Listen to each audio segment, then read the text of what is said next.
Bienvenue dans le débat. Il est consacré à l'entrevue entre Benjamin Netanyahou et Donald Trump à la Maison-Blanche. Le Premier ministre israélien va-t-il convaincre le président américain d'intervenir militairement en Iran? Les négociations, en tout cas, se poursuivent entre Washington et Téhéran. Ali Larijani, proche conseiller du guide suprême iranien, s'est rendu hier à Oman. L'Iran se dit prêt à diluer son uranium hautement enrichi en échange d'une levée des sanctions. Téhéran appelle les États-Unis à ne pas céder à la pression du Premier ministre israélien.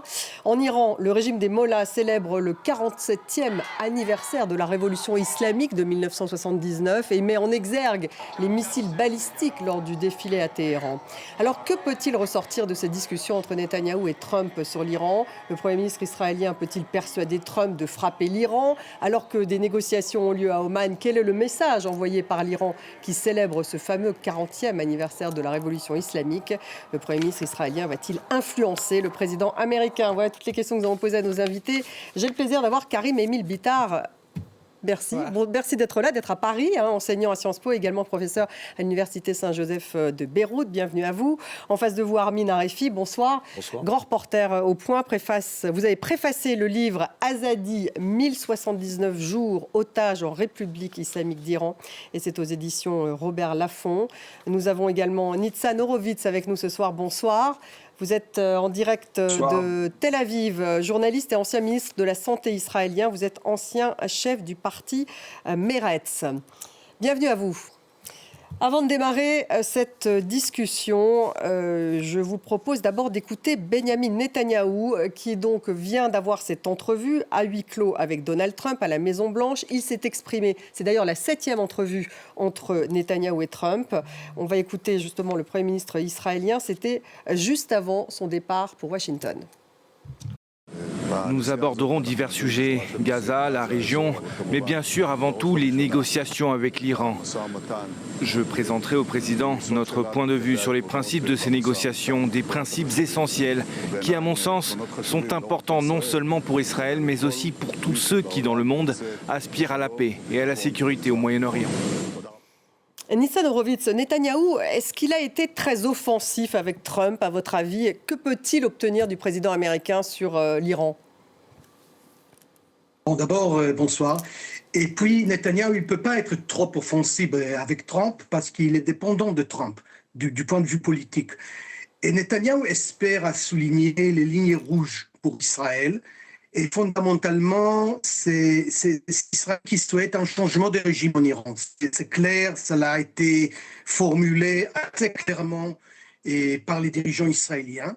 Et donc, il existe trois options, trois possibilités. Soit les États-Unis attaquent avec l'aide d'Israël, soit les États-Unis acceptent qu'Israël attaque seul, bien que ce n'est pas du tout certain qu'Israël puisse le faire seul, soit un accord est signé, un deal, auquel cas Israël exige que ces points critiques, ces intérêts critiques soient inclus, c'est-à-dire le volet nucléaire, le volet des missiles balistiques et le soutien iranien au proxy. Je pourrais élaborer plus tard, mais ces trois choses sont essentielles pour Netanyahou, pas seulement du point de vue militaire ou diplomatique, mais surtout du point de vue politique, parce que nous sommes en campagne électorale, si vous voulez, et donc pour lui, c'est essentiel d'avoir quelque chose à partir de cette rencontre avec Trump.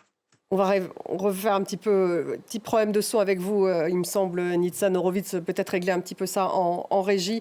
Karim Émile Bitar, pour rebondir sur ce que vient de dire Nitzan Horowitz, est-ce que ça veut dire, manifestement, un accord pour Netanyahou serait vraiment maximaliste pour les Iraniens? Est-ce que ça veut dire qu'il essaye de convaincre Trump d'intervenir militairement en Iran?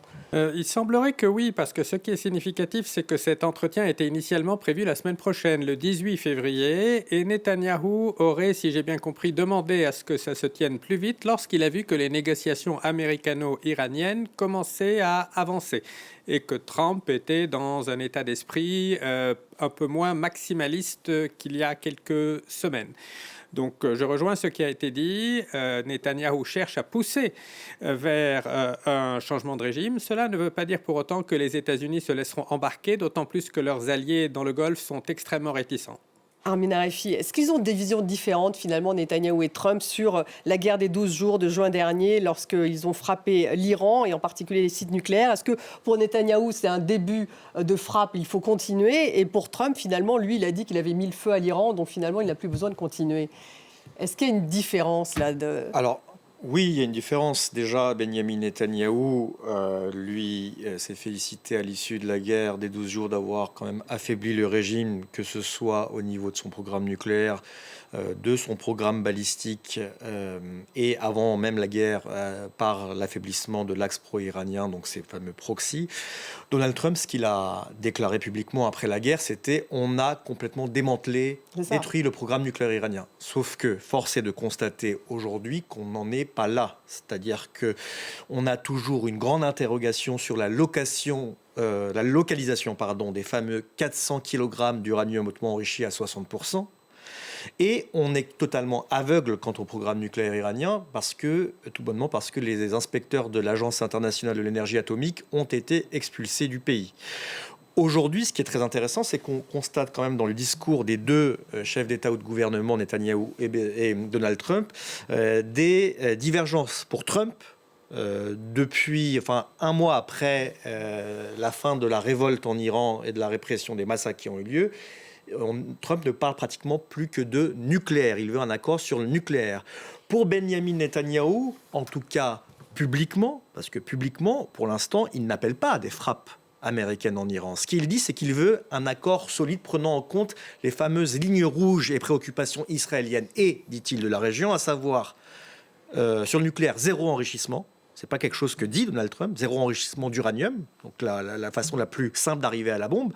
Et de deux, la prise en compte des missiles balistiques. Trump ne l'évoquait pas, il commence à le faire. Et puis, bien sûr, les proxys que Trump n'évoque pas du tout. Donc, on a quand même cette différence d'approche entre les deux, en sachant qu'aujourd'hui, Israël et Benyamin Netanyahou comptent influer sur l'affaiblissement historique de la République islamique, et que lui, Donald Trump, le plus important, c'est de ne pas perdre la face après l'envoi de son armada sur place. Et c'est donc soit un accord, soit des frappes. Le problème étant que des frappes, aujourd'hui, à l'instant T, ne sont pas du tout, on va dire, on n'est pas sûr qu'à l'issue de frappes, le régime soit renversé. Il sera encore plus affaibli, mais renversé sans boots on the ground, c'est il y a des incertitudes, mais tout est encore possible, finalement. Nitzan Horowitz, il y a donc, sur le plan diplomatique, ce que disait justement Armin Arefi, il y a de vraies différences donc, entre un accord que pourrait souhaiter Benyamin Netanyahou et un accord que pourrait souhaiter Donald Trump, finalement, qui, lui, pourrait se satisfaire d'un bon accord, enfin, ce qu'il estimerait bon accord sur le nucléaire, alors que Benyamin Netanyahou veut y ajouter donc la limitation des missiles balistiques et puis également la lutte contre les proxys. C'est ça les vraies différence entre les deux? Mais aussi sur le volet nucléaire, il faut souligner que Israël exige trois choses en fait. Le déni absolu du droit d'enrichissement à l'Iran, c'est-à-dire zéro enrichissement d'uranium. Puis, deuxième chose, expulsion hors d'Iran de quelques 400 kg d'uranium enrichi à 60%, comme a été dit. Actuellement, on fuit sous les décombres, si vous voulez. Et puis, troisièmement, mise en œuvre d'une surveillance réelle et continue, incluant des inspections surprises et déploiement de mesures de contrôle, etc. etc. Donc, c'est assez élaboré et pas du tout facile à achever. Et aussi, il faut comprendre que du point de vue israélien, on a été frappé l'été dernier par les missiles balistiques iraniens. Et il paraît que le rythme de production de missiles balistiques a augmenté depuis cette guerre de l'été dernier. Et donc, il s'agit vraiment d'une demande israélienne de limiter ou d'interdire la portée et la quantité des missiles, pas seulement en général les missiles, mais il s'agit de la portée et de la quantité de ces missiles-là, et aussi les proxys, parce que c'est ça qui nous menace directement, si vous voulez. Donc il s'agit de Hezbollah au Liban, les Houthis au Yémen, aussi le Hamas. Et bien là, il faut dire encore un mot. Pour Netanyahou, politiquement parlant, le volet de Gaza est le plus important pour le moment. Et donc, il y a eu une déclaration ou quelque chose qui a été attribué à Trump il y a quelques jours, comme quoi le Hamas sera autorisé à garder, à préserver ses armes légères. Et donc pour Netanyahou, ça pose un problème politique énorme, parce qu'il a promis à ses partisans, à ses adhérents, la victoire totale à Gaza. Et donc si le Hamas reste en pouvoir, et si en plus le Hamas garde ses armes et dans la main, donc c'est un grand problème du point de vue public, électoral, et politique, etc. Ouais, donc il y a ces deux volets, l'Iran et Gaza, et là-dessus, je crois que mes collègues ont raison. Et Trump et Netanyahou sont pas identiques là-dessus. C'est-à-dire, il y a des différences de vue assez importante assez grandes entre les deux leaders. Karim Emile Bittard, justement, J.D. Vance hier, donc le vice-président, a affirmé à des journalistes que Trump allait définir des lignes rouges. Alors c'est intéressant parce qu'il utilise l'expression utilisée par Barack Obama avec la Syrie. On s'en souvient, il avait fixé des lignes rouges. Finalement, au moment où Assad a utilisé l'arme chimique, il n'est pas intervenu. Donc les lignes rouges, on se demande à quoi ça sert. Donc quelles pourraient être les lignes rouges de Donald Trump? Est-ce qu'on les connaît ? Alors ça, c'est significatif. Armin a eu une expression importante. Il a dit pour Trump, c'est très important de ne pas perdre la face après avoir envoyé cette immense armada. Et il prévoit peut-être d'envoyer encore un second porte-avions. Absolument. Et dans l'intervention de M. Horowitz, on entendait le même argument en substance à propos de M. Netanyahou dans une année électorale. Voir le Hamas qui n'est encore pas totalement défait, ce serait également perdre la face.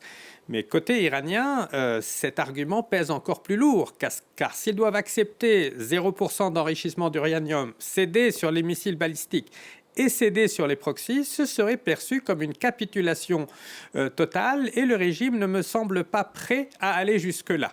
C'est pour cela peut-être que M. Larijani, à côté des négociations, a également tenu à voir un certain nombre de leaders des proxys pour leur dire « nous nous tenons toujours à vos côtés, quand bien même vous seriez très affaiblis ».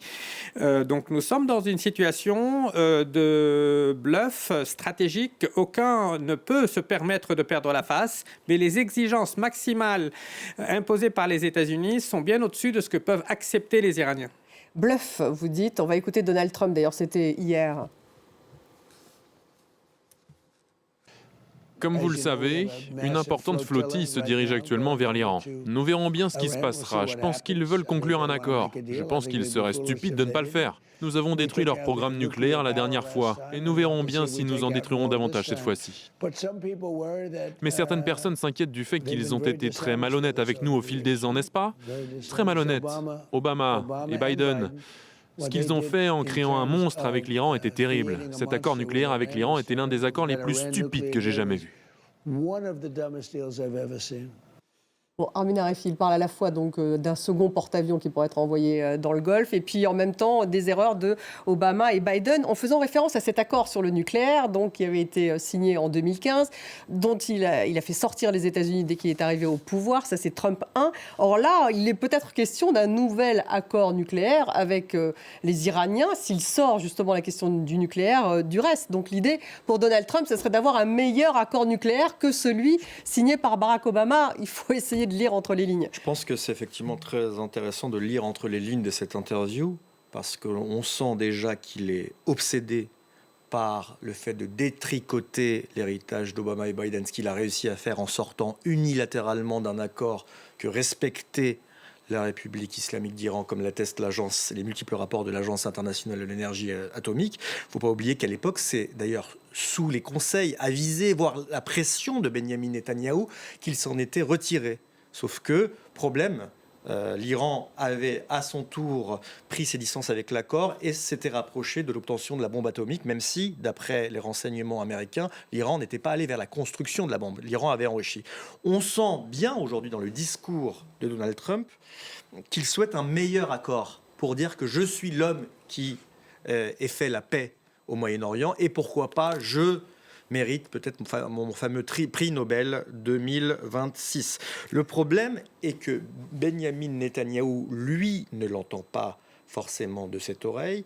Il sait très bien, comme le disait M. Bittard à l'instant, que les Iraniens n'accepteront pas d'accord avec zéro enrichissement. C'est une question de fierté nationale. Il sait également que les Iraniens ne diminueront pas la portée de leurs missiles. Aujourd'hui, ils seraient d'environ 2000 km, soit la distance qui sépare l'Iran d'Israël. Ce que souhaite Israël, c'est qu'ils aient une portée inférieure à 1000 km. Or, pour l'Iran, le dernier outil de dissuasion massif en cas d'atteinte et d'invasion, ce sont bien les missiles balistiques. Donc voilà pourquoi on a officiellement de la part de Benyamin Netanyahou une volonté justement de durcir les lignes rouges de Donald Trump concernant l'Iran, mais dans les faits, on peut aussi imaginer, comme le suggèrent certains de ses conseillers, qu'il pousse pour des frappes américaine en Iran. Alors après, de savoir si Israël se joindra à des frappes ou non, c'est une question, ça dépend du fait qu'Israël soit pris pour cible ou non.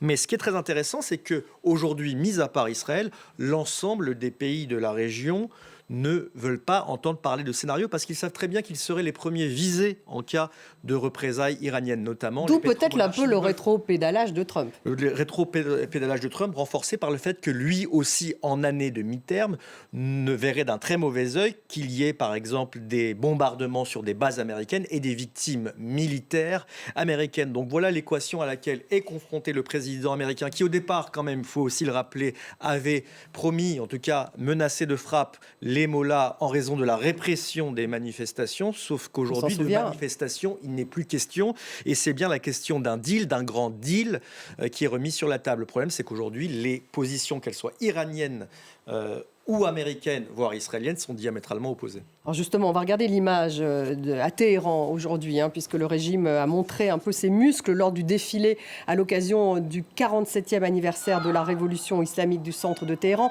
Alors là, ce sont les images qui ont été prises la veille parce qu'il y a eu des appels à, je cite, à la mort de Khomeini. Ça, c'était sur les balcons la veille justement de cet anniversaire qui a lieu à Téhéran. Et je voulais qu'on voit les images à Téhéran pour voir justement que ce qui montre les Iraniens, ce sont les missiles balistiques. Ils sont vraiment, on les voit très bien lors de ce défilé, pour bien montrer que justement ils ont cette capacité de frapper avec ces missiles balistiques. Nitzan Horowitz, est-ce qu'ils ont peut-être parlé de tactique militaire, Donald Trump et Benyamin Netanyahou, de savoir justement si une frappe avait lieu en Iran, est-ce que ça serait plutôt une frappe américaine avec l'aide d'Israël, comme ça a pu se passer pendant la guerre des 12 jours, ou au contraire, une frappe par exemple seulement israélienne, avec juste l'accord des États-Unis, mais sans que ça soit une frappe qui soit américaine et israélienne, à votre avis? À mon avis, le gouvernement d'Israël, Netanyahou, surtout, souhaite que les États-Unis frappent l'Iran. C'est clair, c'est tout à fait évident. Il le dit sans arrêt. Et au cas où cette attaque arrive, Israël est prêt à participer. Mais aussi, il y a des dirigeants israéliens qui soulignent qu'au cas où Trump décide de ne pas attaquer, donc Israël devra recevoir le feu vert de la Maison-Blanche pour le faire seul. Alors, tactiquement, stratégiquement, militairement parlant, est-ce que c'est possible? Est-ce qu'Israël a la capacité de le faire seul, malgré tous les problèmes régionaux, malgré le danger pour Israël même, les missiles et tout ça? Alors ça, franchement, j'en sais rien. C'est tout à fait la grande question. Alors, le vrai but du voyage de Netanyahou à Washington en ce moment, c'est justement persuader, faire pression sur Trump qu'il attaque, que les États-Unis dirigent l'attaque. Parce que seul Israël, à mon avis, n'est pas en mesure de mener une attaque, moi je dirais, décisive ou un vrai attaque qui va détruire les installations nucléaires, etc., etc.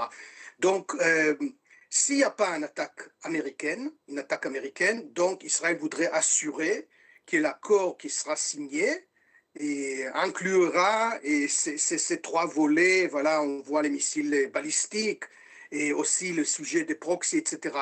Est-ce que c'est réel? Est-ce que c'est possible? c'est très difficile aussi. Donc, on est toujours dans le problème. Rien n'a été achevé, rien n'a été réglé. Et donc, voilà.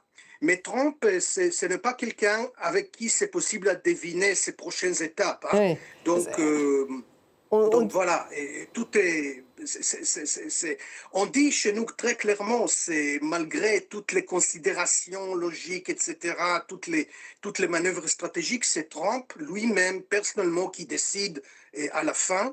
Et voilà, c'est à lui de trancher. Et pour l'instant, il me semble qu'il n'a pas encore tranché.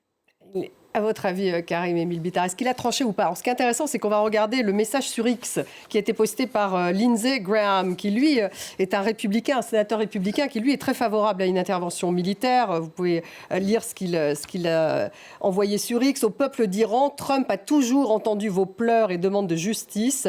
Le régime a montré une nouvelle fois qu'il était incapable de changer. Si le régime continue, l'affirmation de Trump que l'aide arrive devient plus réelle chaque jour. Ça, c'est donc la réaction sur X de Lindsey Graham. Il y a également une réaction de Mike Pence il y a quelques jours qui dit que ce n'est pas le moment pour les négociations. Donc il y a tous ces faucons, tout de même, ces républicains qui poussent à une intervention militaire, qui poussent Trump. Et en même temps, il a sa base MAGA qui, elle, est plutôt opposée à une intervention militaire. Donc il y a peut-être aussi ça qui joue. C'est bien là que se situe le dilemme. Lindsey Graham est un ancien néoconservateur. C'était le meilleur ami de John McCain, qui voulait lui aussi bombarder l'Iran.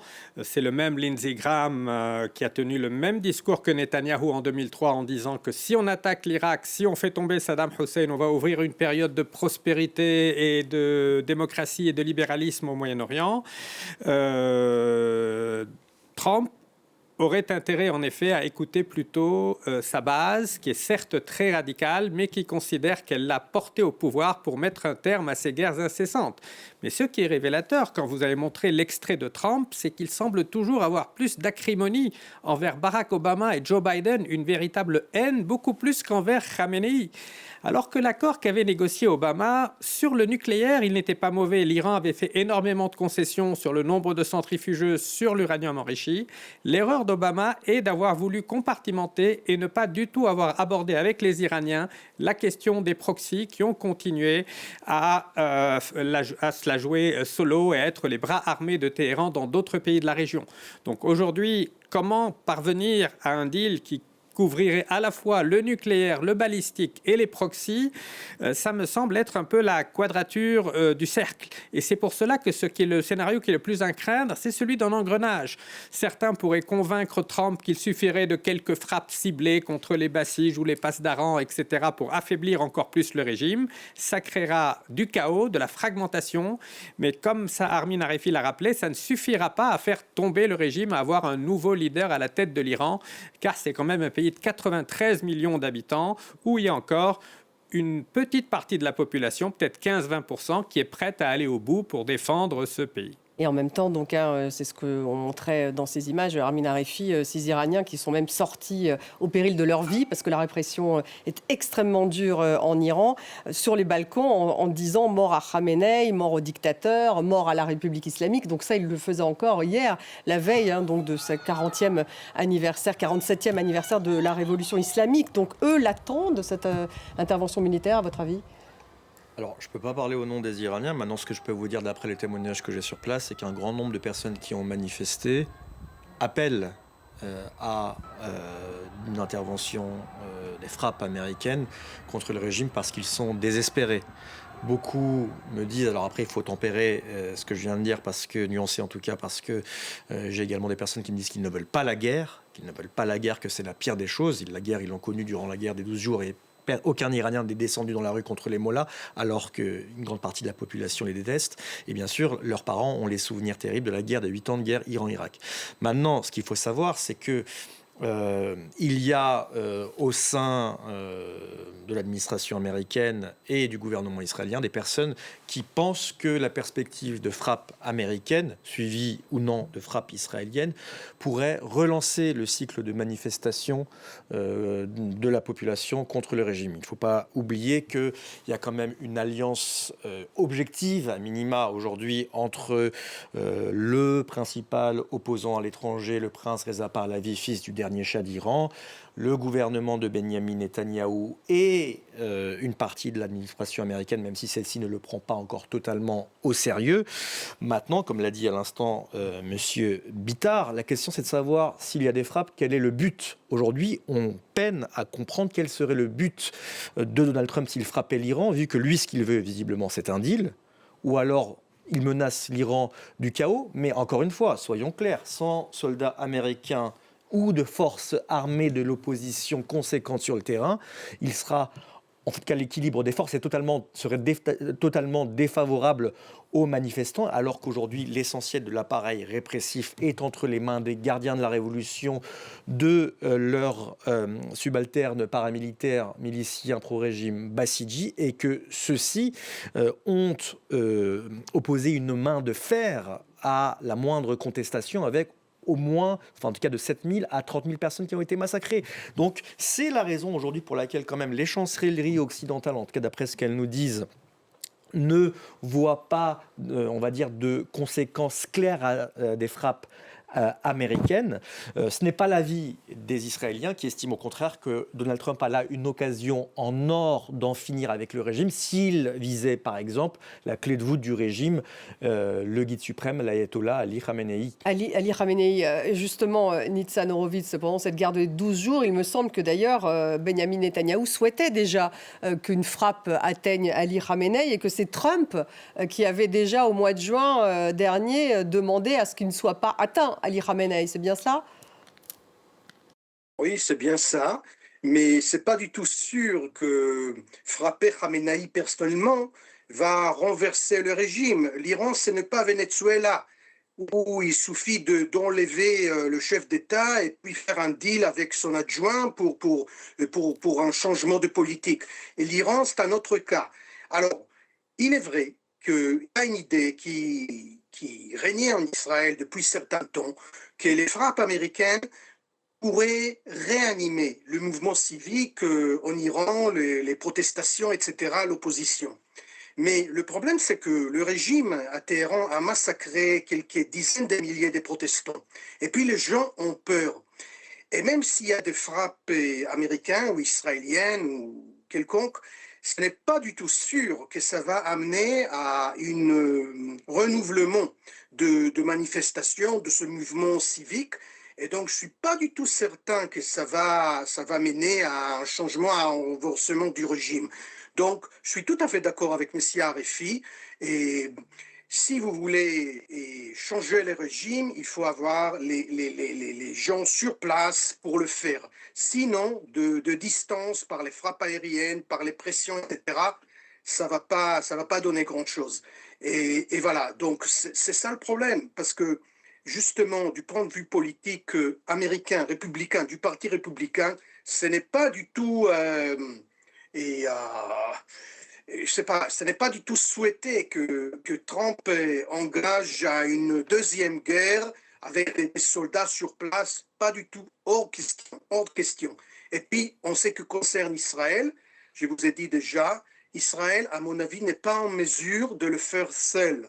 Frapper, oui, ça c'est sûr, mais renverser et changer le régime, non, seul Israël ne pourrait pas le faire. Et donc, le troisième scénario, c'est un mouvement de l'intérieur qui pourrait le faire, mais ce mouvement, à mon avis, sauf voilà, le fils du Shah, le prince, il est à l'étranger, je crois pas qu'il a des troupes, enfin des forces sur le terrain en Iran. Donc, pour l'instant, ça reste un problème, un sacré problème. Et aussi, il faut souligner que pour Netanyahou, il faut comprendre, c'est un point essentiel du point de vue d'Israël, c'est pas seulement un problème militaire ou problème de défense ou problème diplomatique, c'est un problème aussi politique. Ça joue dans la politique intérieure de ce pays ici. Et pour ça, c'est tellement critique pour Netanyahou de sortir avec quelque chose dans la main après cette visite très précipitée, visite inattendue à Washington. Et pour l'instant, il n'y a pas grand-chose. Pour l'instant, il n'en est pas sorti grand-chose. On vient de voir la photo, justement, du Premier ministre israélien avec le président Trump. Voilà, c'est tout ce qui est ressorti pour l'instant de cette réunion précipitée, comme vous le disiez, Nitzan Horowitz. Il va bien falloir qu'il trouve quelque chose. Mais en même temps, juste, Armin Arifi, ils se sont sentis trahis tout de même, ce peuple iranien qui était dans la rue avec cette très forte répression, lorsque Donald Trump leur a dit « je vais intervenir », et puis tout d'un coup, il n'intervient pas. Enfin, il y a quand même une déception de Bien sûr, leur côté. Ce n'est pas sans rappeler d'ailleurs le non-respect des lignes rouges fixées à l'époque par Barack Obama sur l'utilisation d'armes chimiques par le régime de Bachar el-Assad. Bien évidemment que lorsqu'on a pour la première fois en 47 ans un président américain qui annonce à la population qu'il est là à ses côtés, qui menace le régime de frappe si elle le massacre et qu'il y a un massacre et qu'il n'intervient pas, alors que tout porte à croire qu'il va le faire, effectivement c'est vu comme une immense déception. Maintenant, force est de constater, il faut le dire en Iran, qu'il y a toujours un mince espoir de frappe de la part de l'administration américaine, avec notamment depuis l'arrivée sur place du porte-avions USS Abraham Lincoln et de sa flottille d'une dizaine de destroyers. Donc il y a toujours cet espoir assez fou qu'il y ait des frappes, même si, encore une fois, vouloir des frappes, c'est extrêmement important face au massacre qui est arrivé, mais il faut aussi être réaliste sur la situation intérieure actuelle en Iran. Et aujourd'hui, on a quand même un régime qui est très affaibli, mais qui n'en reste pas moins stable, avec des forces armées qui ont été extrêmement disciplinées au service du commandant-chef des armées, à savoir le guide suprême Ali Khamenei, et que, par ailleurs, paradoxalement, une guerre pourrait, alors on n'est pas dans la politique fiction, mais pourrait en tout cas renforcer la cohésion encore plus des forces de sécurité. Ça, c'est l'autre scénario possible, effectivement. C'est effectivement, mais clairement, encore une fois, pour être clair et pour expliquer ça aux téléspectateurs, sans troupes au sol, comme l'a dit Monsieur Horowitz, il ne sera pas possible à Donald Trump de renverser le régime. Est-ce qu'il est prêt à engager les troupes au sol ? Je ne le pense pas. Est-ce que des frappes vont renverser le régime ?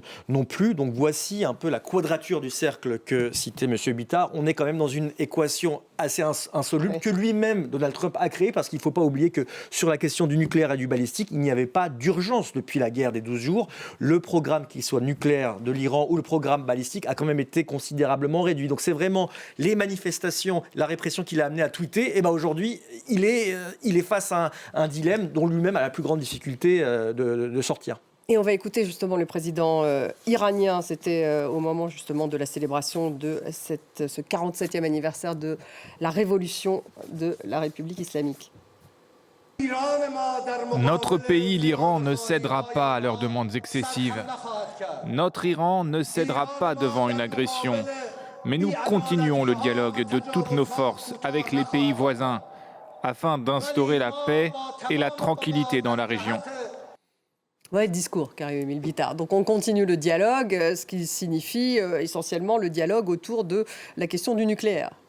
Il parlait aussi des pays voisins. Ça, c'est significatif parce que le grand bouleversement de ces dernières années, ça a été le changement de tonalité dans le discours de l'Arabie saoudite, des Émirats arabes unis, qui étaient véritablement sur une ligne très hostile en faveur de la chute du régime iranien, ce qui n'est plus le cas aujourd'hui. Par ailleurs, au contraire, ils ont freiné Donald Trump exactement, dans ses ardeurs. Ils ont freiné, ils ont même dit que leur espace aérien serait fermé en cas de frappes américaines parce qu'ils redoutent une déstabilisation, une escalade des frappes balistiques contre leur propre territoire où des bases américaines sont parfois situées. Et là-dessus, ils font front commun. L'Arabie, le Qatar, les Émirats, au-delà de tout ce qui peut leur séparer, semblent unis pour éviter l'escalade. Et ils auraient une influence plus forte sur Trump que Benjamin Netanyahou, justement ? Il y a 2 ans, je n'aurais pas pensé dire oui, mais aujourd'hui, nous sommes arrivés à de tels conflits d'intérêts entre certains hommes d'affaires du Golfe et la famille de Donald Trump que je pense que l'Arabie saoudite, les Émirats et le Qatar peuvent avoir une influence presque égale, sinon supérieure à celle d'Israël. Ce n'est pas un hasard si ceux qui ont négocié, c'est M. Witkoff et M. Kouchner, c'est la branche plutôt business, et ce ne sont pas les diplomates de carrière. Mais comme ça a été dit, j'ai senti moi aussi un durcissement chez les Iraniens. Autant pendant la guerre des 12 jours, même ceux qui détestaient le régime ne voulaient pas d'une guerre de frappe. Ils ont été choqués de voir Reza Pahlavi poser en photo avec Netanyahou et son épouse. Autant aujourd'hui, après ce carnage qui s'est déroulé, je vois des gens qui sont très hostiles au régime, qui ne sont pas en faveur d'un interventionnisme américain, mais qui disent l'aide est bienvenue si M. Trump veut tenir sa promesse « Help is on the way ». Donc ce qui retient Trump, c'est plutôt ses alliés du Golfe, une partie de sa base et aussi, comme cela a été dit, les impasses stratégiques, car on voit mal quels seraient les résultats. On a vu même au Venezuela, dès lors que le président a été écarté, on a demandé à Trump, est-ce que maintenant vous allez libérer les prisonniers politiques? Il a dit ça, on verra beaucoup plus tard. Maintenant, on est en train de négocier avec les entreprises pétrolières. Donc frapper Khamenei ne signifierait absolument pas du jour au lendemain que l'Iran deviendrait démocratique. Est-ce que vous pensez, Nitzan Horowitz, si effectivement Benyamin Netanyahou obtenait une frappe militaire américaine et israélienne sur l'Iran, est-ce que ça lui profiterait d'un point de vue interne dans une année électorale telle qu'elle est aujourd'hui? C'est difficile à savoir, c'est tout à fait impossible de le dire. Et vous voyez, et Trump, et l'essentiel c'est que Trump, il y a quelques semaines, a promis aux manifestants, aux opposants du régime à Téhéran, qu'il arrive. Il a dit, tenez bien, on arrive. Et on arrive avec un armada énorme, avec les bateaux et les avions et tout ça. Et pour Trump, la parole est la chose la plus importante. Donc il a promis, avec sa propre voix, qu'il va aider les manifestants. Et puis, on voit que le régime iranien a massacré les manifestants et puis et Trump n'a pas attaqué encore. Et donc, sa promesse, et pour lui, c'est la chose la plus importante, c'est ses paroles à lui, sa promesse qu'il a fait, qu'il a donnée au peuple iranien, ça reste dans l'air. Et donc, il doit arriver quelque chose. Quoi exactement? Je ne sais pas. Il est tout à fait vrai, et il me semble que M. Bitar a tout à fait raison, qu'aujourd'hui, et sur la scène internationale, l'influence des alliés de Trump dans le Golfe, par exemple le Qatar, les Émirats, les Saoudiens, aussi la Turquie, il faut dire, est en fait égale et peut-être plus grande que l'influence israélienne. C'est un phénomène nouveau à Washington, et peut-être à cause de business de la famille de Trump ou de ses conseillers, etc., et l'affaiblissement d'Israël à l'opinion publique aux États-Unis, etc. Il y a peut-être plusieurs raisons, mais c'est pas du tout facile pour Netanyahou de faire pression sur Trump. Et on a vu sur Gaza, parce qu'on n'a pas évoqué Gaza dans notre discussion, mais à Gaza, ce n'est pas Israël qui dirige les affaires là-bas. Ce n'est pas Israël qui aménage la bande de Gaza. C'est les États-Unis qui décident. Il y a un an, si vous me disiez que les États-Unis vont diriger la bande de Gaza, Israël sera en dehors du cercle de décision, je dirais c'est impossible. Mais là, c'est la réalité. Donc, et Netanyahou, politiquement parlant, du point de vue du public israélien, est dépendant de Trump. Trump, sa personnalité, il est très populaire ici en Israël, il est le favori des Israéliens, et puis la parole de Trump compte beaucoup dans ce pays. Et donc, pour Netanyahou, il doit le faire délicatement. Donc, vous avez bien vu que juste avant le rencontre avec Trump, Netanyahou est signé et solennellement l'adhésion d'Israël à ce conseil de paix. Et donc Israël a maintenant membre de ce conseil de Trump, et tout ça pour faire plaisir à Trump, parce qu'il s'agit vraiment de sentiments personnels du président américain, etc. Et donc pour Netanyahou, ça représente un enjeu extrêmement important. Et je ne suis pas du tout sûr qu'il arrivera à convaincre Trump. Pas du tout. Et donc, on reste dans le problème. Oui, sur l'accord du nucléaire, justement, Karim Bitar, ce que disent les Iraniens, toute dernière information, c'est qu'ils seraient prêts à diluer l'uranium hautement enrichi en échange d'une levée des sanctions. Qu'est-ce que ça signifie, en fait ?